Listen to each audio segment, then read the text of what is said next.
Abu Muhammad Al Julani is said to be the head of Al-Nusra Front. You have talked about strict Islamic rule. هذا النصر يا اخواني جديد للامه الاسلاميه باكملها. الحمد لله راينا بام عيوننا كيف ان عذابات وان مصلحه الجماعه مقدمه على مصالح الاشخاص. A man claiming to lead a rebel group in Syria has pledged allegiance to Al Qaeda. Two names come up repeatedly in this story. Hayat Tahrir al-Sham HTS led by Abu Muhammad al-Julani. So, who is Julani? Why did he form the HTS and will he rule Syria now? First things first, Abu Muhammad al-Julani is not even his real name. It's Ahmad Hussein al-Shar. He is Syrian but was born in Riyadh in 1982. That's where his father worked as an oil engineer. The family went back to Syria in 1989 and settled near Damascus. Not very much is known about his childhood or what he did in Syria. But we know that in 2003, Julani moved to Iraq. It was when the United States invaded Iraq. Julani joined Al Qaeda to resist the US invasion. In 2006, he was arrested by American forces and imprisoned at Camp Baqa. That's where he met Abu Bakr al-Baghdadi, the head of the Islamic State. In 2011, Baghdadi sent Julani to Syria. The goal was to set up the Al-Nusra Front. By 2012, it became a big fighting force in the country with links to Al-Qaeda and Islamic State.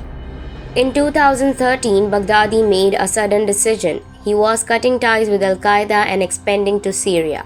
The plan was to form the Islamic State of Iraq and the Levant, or what's popularly known as ISIS. It included taking over the Al-Nusra Front, but Julani did not like this plan, so he resisted and pledged allegiance to Al-Qaeda. Julani did not want a global caliphate. What he wanted was power within Syria's borders, so that's what he focused on. In 2013, Al-Nusra became Al-Qaeda's Syrian affiliate, but that did not help. The Syrian war was raging, rebel factions were all fighting for power, and Al-Qaeda did not do much. They gave Al-Nusra very little leverage. So, in 2016, Julani broke up with Al-Qaeda. He rebranded his group. It was first called Jabhat Fatah al-Sham. That name did not stick. In 2017, it became Hayat Tahrir al-Sham, aka the HTS. Their goal was simple: to free Syria from the Assad regime. Soon, HTS became a dominant force in Idlib. It's a northwestern region home to some 4 million people. The HTS controlled it. They even established a civilian front called the Salvation Government, or the SG.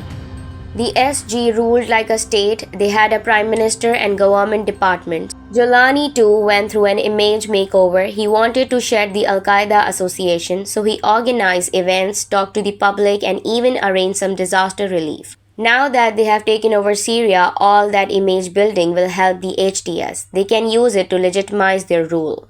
Although there are 3 problems with this. First, the HTS is a designated terrorist organization because of their past association with Al-Qaeda. The US, the UK, and the United Nations all see the HTS as a terrorist group. In fact, Julani has a bounty on his head, an award of $10 million for his whereabouts. The HTS will want to come to power in Syria, and that means countries will need to talk to them. So, the terrorist past won't help.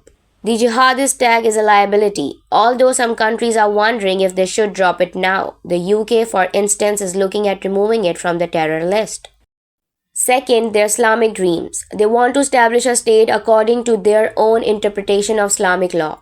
It's not clear what that means. What is their interpretation of the law? Syria has a multi-ethnic and multi-religious society. Yes, there are Shia and Sunnis, but there are also Christians, Jews, and others. Assad and his father cracked down on Islamic groups. They kept them at bay.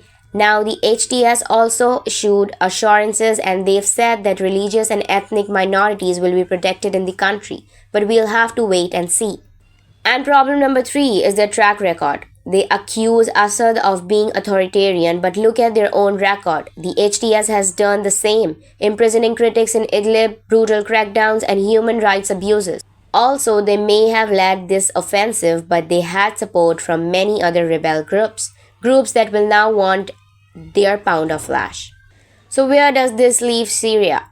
Can a group with such a troubled past earn legitimacy both at home and abroad? As of now, the questions outnumber the answers. The future of Syria remains uncertain.